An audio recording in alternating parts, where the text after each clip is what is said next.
Don Barnes, DA in the building. Shout out to BMO.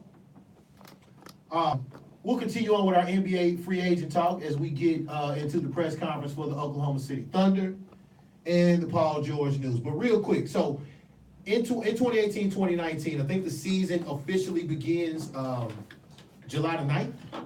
And, you know, these deals will be official. The trades that have been made, like on draft night, will be official. So, you know, you'll have your salary cap. We'll have all of that. All right, so the cap right now is at $101.869 million. Okay, just the cap that you pay all 15 of your players. The luxury tax means if you go over this, and depending on how many times you go over this, Brooklyn Nets, you got to pay a penalty. And I think it's $1 for every. It's basically it's a dollar for dollar situation for how much you go over. So the luxury tax is $123.733 million. Okay, and for the most part, the luxury tax is used in conjunction with the Bird rule, where you can sign your own players. So the Bird rights rule basically is a player has been on your team for 3 years, or you drafted the player. And what that allows you to do is go exceed the cap without paying a luxury tax. So Kevin Durant gets 2 years, $61.5 million. The second year is a player option. And what that allows him to do is play 3 full seasons with the Warriors and then qualify for the Supermax, as he has already made numerous All-NBA teams. All right. A third-team All-NBA who was rumored to come to the Lakers has decided to not come to the Lakers and continue his unfinished business with the Oklahoma City Thunder. Paul George, I'm sure that if this was politics, some of my people on the right side of the aisle would be like, the mainstream media got it wrong, man, because we all yelled and we yelped and whatever other word is in the thesaurus right now that I don't feel like looking up about what we did. Mouthed off, vocalized that Paul George was definitely becoming a Laker. As the LeBron rumors continue to become true, and the fact that the Spurs and Lakers are negotiating for Kawhi was told by a lot of loudmouths out here, including a couple that are associated or were associated with Mo Sports Talk. Write it down. Paul George will be a Laker. Paul George is not a Laker, okay? He will take his Game 6 choking ass and stay in Oklahoma City. 4 years, $137 million, allows him to become a free agent again in like 31 or 32. Yeah. I have asked this question for almost 2 years. What's so great about Paul George? The numbers are great. I think he's a great defensive player when he's locked in and engaged. But Game 6 against Utah, to me, is a microcosm of his career. It sort of let everyone know that he's not a one. He's definitely not a one. You may even find some argument for people to say he's not even a 2, okay? His behavior, and what did he take, 7 shots in that game? Only 7 shots? None in the fourth quarter, I think. His last made shot was in the first quarter. And here's the funny part. Mookie brought this up in a conversation we were having, and he was like, y'all remember when he told the homie, Mass Fresco, a.k.a. Calvin Miles, former Longhorn, former Skyline great, current lefty, breakfast and lunch for the former Skyline Raider, that, hey, man, I should have had that shot at the end of a playoff series. I think it was a game 1 of that series against Cleveland. Hey, man, I understand what's going on in that situation, but I need that shot. Now you hear, with Russ, undoubtedly a better level of talent than you've ever played with in your career, and you pull that mess in Game 6. Anywho, it was, I will not admit, in the Allen household, between me and my father, there was a sigh of relief when it was announced that Paul George was not becoming a Laker. Because then I started invoking the whole Kobe thing. You got to want to be a Laker. You got to want to embrace all of the championship narrative that comes with that, okay? But he decided to not do that. And when this news was announced, my phone rang. And it was one Henderson, Chris. And I knew what was going down. And now everybody will know what's going down. Chris, why did Paul George return to the Oklahoma City Thunder? He's scared of Russ. He's scared of Russ. Look, man, I get it. But my whole thing is, I don't need the narratives behind why you stayed. Simply, money. Look, man, you did get an extra $40 million, and possibly the 7-year, $290 million thing that you can get. So for me, that's one thing, but I don't get it because to me, OKC is that team that's in a standstill. They're not gonna move up. They're not gonna move down. They're gonna be right there in the middle all the time, trying to fight up. And to me, I can't imagine Russell. And look, before people take this the wrong way, I think Russell Westbrook is one of the 10 best players in basketball, possibly 5, depending on how you look at it. Blue chip, premium, great player. I don't think he's a championship guy because the simple fact that I think that sometimes he wants to put things upon himself, and maybe that's the reason why Paul George did say, because Paul George probably realized, look, I ain't gonna be the scapegoat for this. So while I don't get it, I understand. I think you just don't pass up opportunity to go to the Lakers, and I hate the Lakers, but I think that like at the end of the day, you have a chance to make history, be a part of history. Regardless of what you do with the Lakers, you're gonna be a part of history in basketball. Nobody's gonna be saying 20 years from now, man, when you play with Russ and them, man, that was pretty dope. Nah, bro, they're gonna say, man, that time you passed up going to the Lakers. Because guess what you gotta do now? Lakers have one of the biggest fan bases in the NBA, not naming the Celtics, right? And the one thing that you're gonna have to tell everybody 10 or 15 years from now is that, yeah, bro, why did you pass the Lakers? And LeBron does his thing and they end up getting a championship in the next 3 to 4 years, man, you're gonna be looking like the fool that didn't go. And to me, I heard the narrative that somebody mentioned that he didn't want to be third fiddle. I'm sorry. Chris Bosh is third fiddle. He's going to be a future Hall of Famer, multi-time All-Star gold medalist, key contributor to that Miami Heat team. James Worthy, he was third fiddle. What did he do? Finals MVP, winning all kind of accolades, one of the best clutch players ever to play the game. So I think that all the narratives are weak. I mean, it was simply money. And look, if he wants to use loyalty, that's fine. I heard that he likes Billy Donovan, maybe because Billy Donovan doesn't tell them what to do. He just lets them run around like idiots half the time. So for me, that's one thing. The unfinished business thing is a joke because for me personally, what are you unfinishing? What are you finishing up? Trying to beat the Jazz? Bro, you let Joe Ingles go to work on you. And look, I have a jersey for Joe Ingles every day of the week. But you let Joe Ingles outplay you, bro. And that ain't no far stretch from people saying that.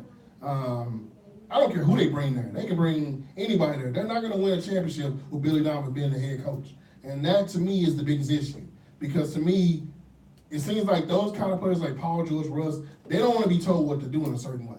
I think they like the idea that they can kind of run over, Billy Donovan, because Billy is scared of him. You can tell he's scared of Russ. Because, man, he don't run any kind of plays when Russ touches the ball. He's like, here, get the ball to Russ. Y'all get y'all ass out the way. And I just think that at the end of the day, this team, dude, I think their salary cap is like I don't even know what it's at now after they don't sign these people, but at one point it was at 154. I mean, they'll be paying Paul George over 30. They're paying Steven Adams $25 million, and of course Russ got the big boy extension where they're paying him And Melo. and Melo. Yeah, Melo's in for 28. And I think it's ridiculous what people are doing to Melo. And look, I've never been a Melo apologist or a Melo and that's been well documented. I do think Melo's a hell of a player though. And I think that for people to blame Melo for this problem, Melo's not the problem. You know what the problem is? It's the coach. Number 35 told y'all when he left, there's no coaching here. There's no discipline. Nobody plays basketball here. We just hoop it. That's what we doing. And to me, I think that is a big issue. And look, I don't care what nobody says. I just don't think the guy is smart. And I think Paul George, now I know DA has his sentiments about Paul George being a great player. I think he's a good, very, very good player. He could be in that top 15, 20 category, definitely. But I don't think that he's also a guy that you could say even second best could be a championship kind of guy because to me, he doesn't have it. To me, making that 3-part series didn't make any sense. You made that just tell everybody, hey, bro, I'm going back to Oklahoma City. You shot it in L.A. And to me, I get it. You should just went on and say, you didn't even meet up with, to me, the sign of disrespect, you didn't even meet up with Magic. I know that sounds crazy. That sounds like something that maybe a picky Lakers fan would say, like, bro, you disrespect the Magic Johnson, but it's true, man. I mean, like, look, at the end of the day, you got a franchise that has history at your doorstep. They got the red carpet. Just because they didn't hand out the red carpet for you, they don't hand out the red carpet for many people. They ain't hand out the red carpet because they used to this, bro. You ain't the greatest thing that ever walked in that tunnel for the Lakers. Guess what? They got the number one target for them was LeBron James. That was clear. Anybody in the NBA would pick LeBron James over Paul George any day of the week, including Oklahoma City, if they had a chance to get LeBron James. So for me, I just thought that, to me, it didn't make sense. I get it, the money and everything, but he's not a very smart person. And this is something that I'm not trying to call him dumb in the sense of, like, you know, his IQ, because he's an intelligent guy. But when he makes decisions basketball-wise like that, I just can't see what do you gain from that? Unfinished. What do you unfinished? You wouldn't even think about this. It took you to the last week of the season to make the playoffs. You were a 7th seed with the former MVP, a guy who averaged a triple-double. How did your team only win? Oh, I'm sorry. You lost one more game than you actually won the year before without you. The team was better without you. By the way, Victor Oladipo took that team where?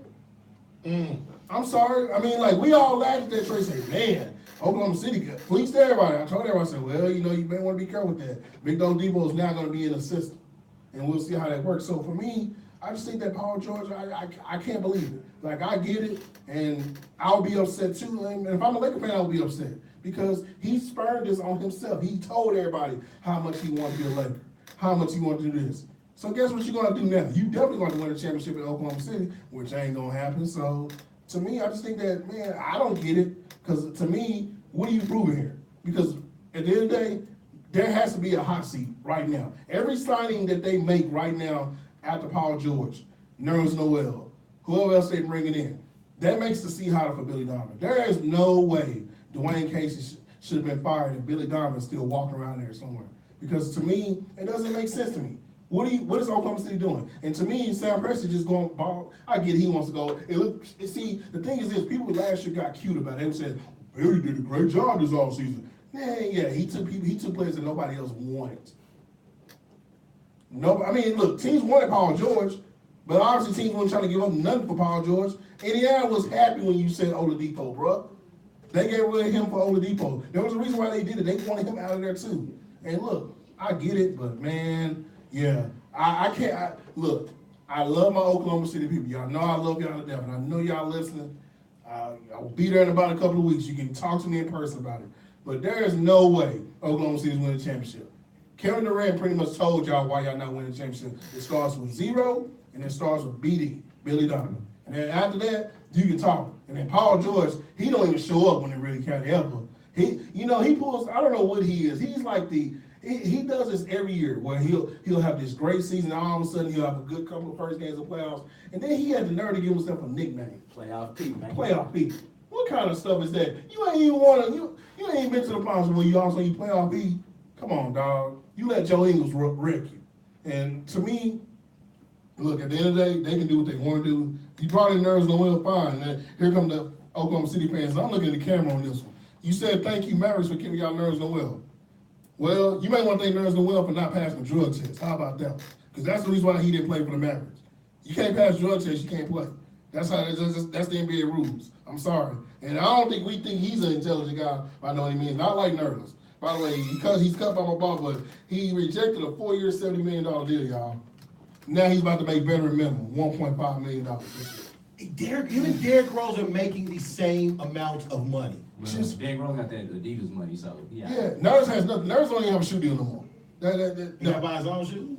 Yeah, he wears Nikes, everything now. So, yeah, I just think it's ridiculous. The narratives and of course Oklahoma City fans are relishing this. He actually stayed, this, and the third. Bruh, when the NBA season's over, that man's in LA, chilling. Well, I don't know now, but yeah. Well said. I agree. And I think the problem with this team is merely just a basketball thing. And for example, like Chris said, number 0, 29%. Well, 30% from 3 last year on 4 attempts. Get a shot, bro. It's not, and that's that. And I think it was last season, or maybe even after the 2016 conference champion, the conference finals against Oklahoma City, and the narrative out there. And the narrative out there was Russ is easy to guard. That's one of the reasons why he is an unreliable jumper, and no one has not had the gumption to even call him out on that. And I get that you get the whole spectacular, and I think Russ as a basketball player overall seems like a fun experience. but a winning experience it is not. And I think one of the major reasons is in the playoffs, he can make himself easy to guard. So Yeah, just back off. we'll see about that. All right. Deandre Jordan is a Dallas Maverick, 1 year, $25 million essentially. And a saga that began in the summer of 2015. We all know that story of former Clippers, Blake Griffin, Chris Paul, allegedly locking DeAndre in his house None until of them is there. what's up? Not none of them are on the team. Now none of them on the team. Was Mark Cuban apparently went to Houston to search for DeAndre Jordan. He is now a Maverick. Both Byron and Chris have wanted some rim presence and a big in the middle for a few years now. You finally have your big, Chris. Talk to us about DeAndre Jordan. Well, let's just say this. I guess we can finally say the Mavericks got a big fish. Yes. They did. They got the best center in the but not naming Boogie obviously in the free agent class. But I'm excited. I don't know, man, because for me it's weird because I think that it's gonna work out ultimately. But I think what the Mavericks did financially for this was the smartest thing ever. This is a test ride. That's like cute here. We're not gonna give you 4 years, $100 million. No, we'll give you your 1 and 24 that you would have got with the Clippers. And then if we don't like it, you don't like it. We all can shake hands and say thank you for your services. And guess what? We got $75 million in cap space next year to talk about Dallas. But look, man, Rick Carlisle had Rick. See, this is the difference between Billy Donovan and Rick Carlisle. You know, yo coach. They make adjustments pretty good. You know, they've been around some great things before. And I think that you give them a little equal talent or just something to work with compared to what they had, things get better. Dallas last year had issues with paint defense. And I thought that Dallas needed a rebounder. And if you put DeAndre's averages on Dallas last year, they become the third best rebound team in the NBA, which maybe changed a lot of close games that they lost last year. I like the move. I think that for the lineup that they're doing DA's soiree lineup of the 6'8" and higher. So the projected lineup that I got from a player was that it's going to be DeAndre, Harrison Barnes, Luka at the 3, Wesley Matthews, and Dennis Smith Jr. That can get you some wins, especially considering the maturation that you will probably see with Dennis Smith this year, coming out of his rookie year. DeAndre now is going to be in a system that caters to catching alley-oops and doing things, playmaking. You get a good players come off the bench. Hope they resign Steph Curry, I hope. That's a big thing right now going on. So I like the move. Better late than never.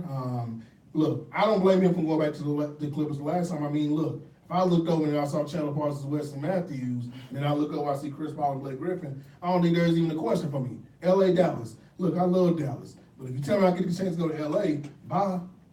And I think that, you know, he understands what he's doing here.